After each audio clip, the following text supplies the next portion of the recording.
You're listening to Systemic Error Podcast.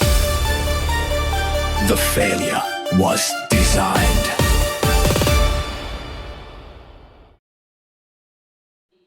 Civil war erupts as red state GOP leader blisters Trump. Report, based on an article by Adam Lynch.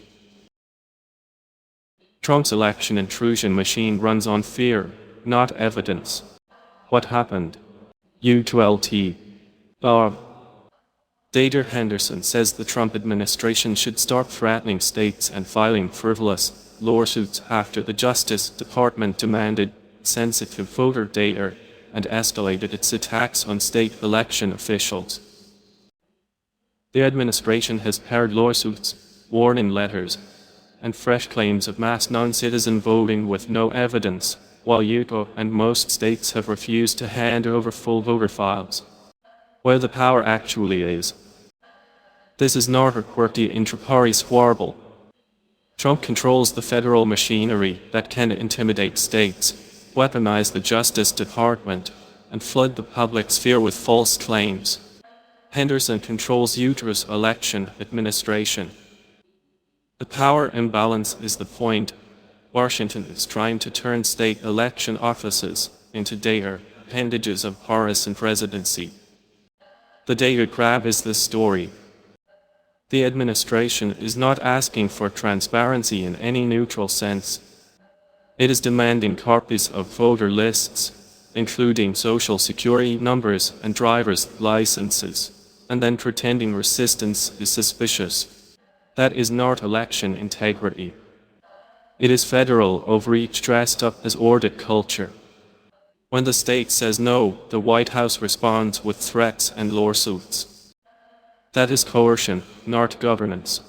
Misdirection as method.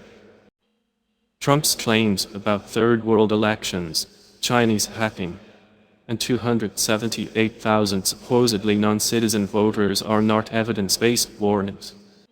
They are propaganda inputs. They shift attention away from the actual abuse. A president trying to manufacture doubt about elections he does not control.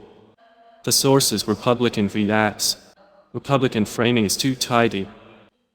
It suggests a personality dispute.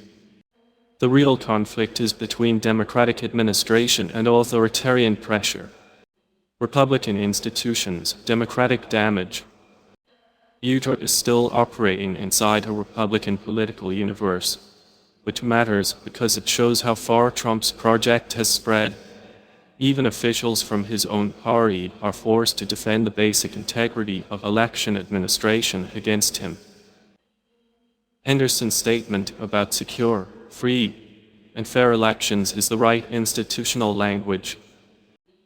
But it also exposes the collapse of the older Republican excuse that this movement is merely conservative caution. It is a centralized campaign to subordinate state processes to Trump's paranoia and power. The larger pattern. What this story reveals is not confusion. It is a governing style. Fabricate a threat, demand private data, threaten prosecution, and call resistance sabotage. That is how authoritarian politics works when it can win cleanly on facts.